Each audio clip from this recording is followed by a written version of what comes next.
Hi, I'm Richie Kotzen. You're watching Fret12.com.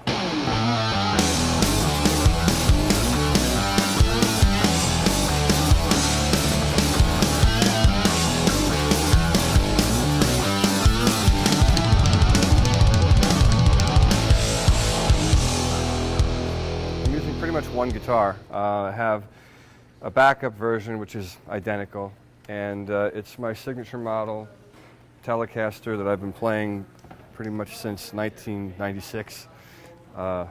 Nothing's really changed.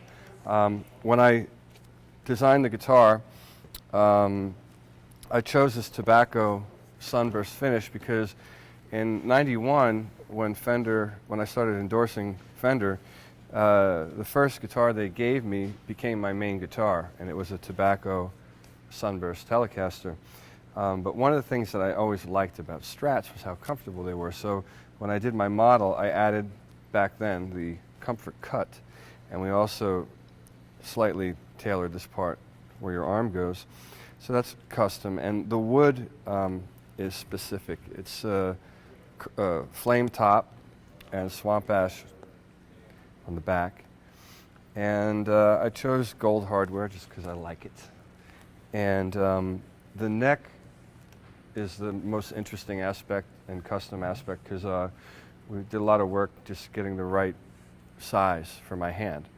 And so when I picked this up, it's just perfect for the shape of my hand. And so that's a big deal for me. And then the fret sizes are the larger 6100 frets. The switch is standard, bridge, middle, neck. But the pickups are made by DiMarzio, and it's a Twang King and a Chopper T.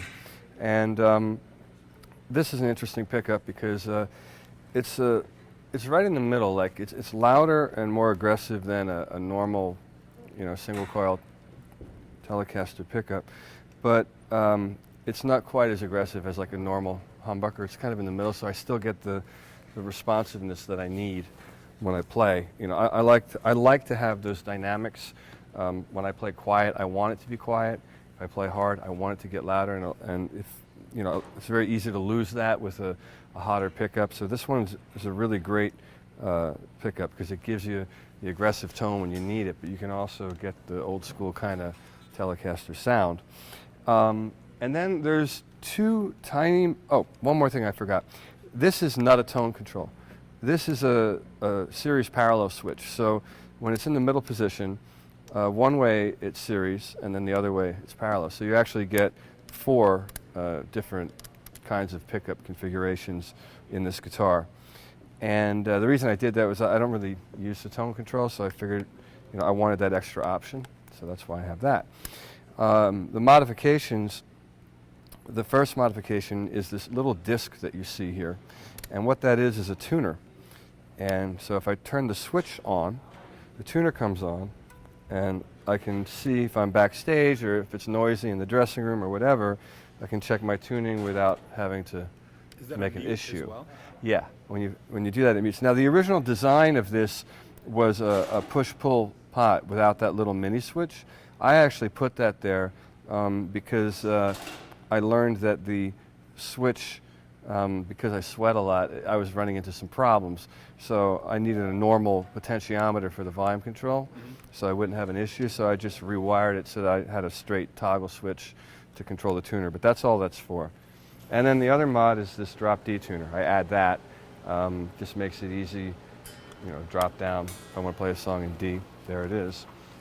And that's it for the guitar. I use Diodario strings 11 through 49, and I've used that gauge since I was 18. What I'm using tonight is the Vibrolux, which is kind of a similar amp, not quite as loud, not quite as heavy, but it's a very simple amp, which is what I like. I like simplicity, As you can see, it's a volume, treble, and bass. There's three controls, and I'm using the reverb and the tremolo in here. For the longest time, I thought for whatever reason that I had to be in the bright channel in order to use this, but I don't, which is good. So I plug into the normal channel. Telecaster tends to be bright in general, so I don't need the bright channel. And that's the setting I'm using tonight. The settings vary really depending on the room. A lot of times people ask, like, all right, what do you set your controls at? And the answer is it depends on where I am. You know, like if you look here, we're in a bigger place, so the tonal response is going to be different. So that really, you can't just look at that and say, I'm going to set my amp like that and it'll sound that way. It really depends on the room you're in. And then you can see there's a Fender Twin here as well. So I'm using that with that amp. I'm plugging into the Twin first, and then they're connected, so I can just jump right to the Vibrolux. So what you have is you have the 210s, which is a little bit of a grungier sound, and this amp breaks up completely different than this amp.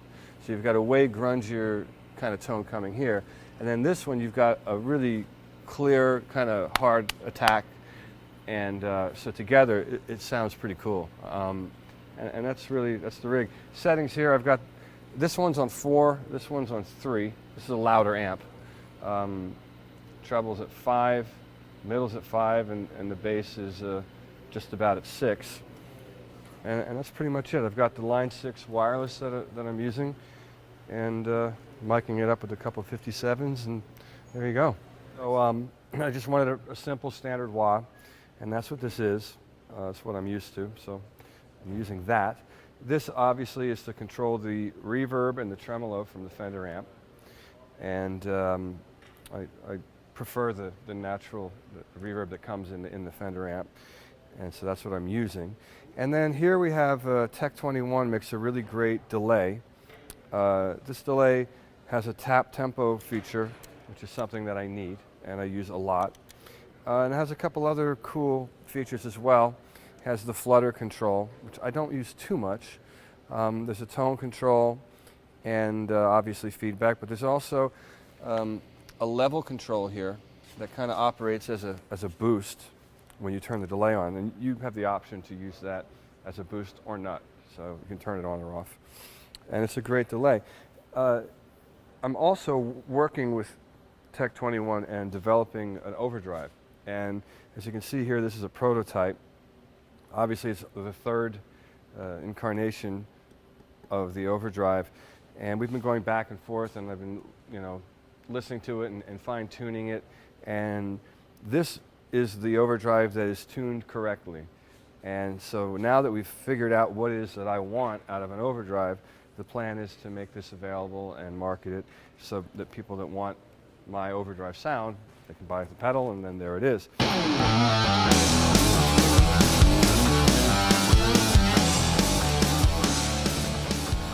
I was on tour in South America, and I was having a horrible time. In my mind, I was like playing terrible.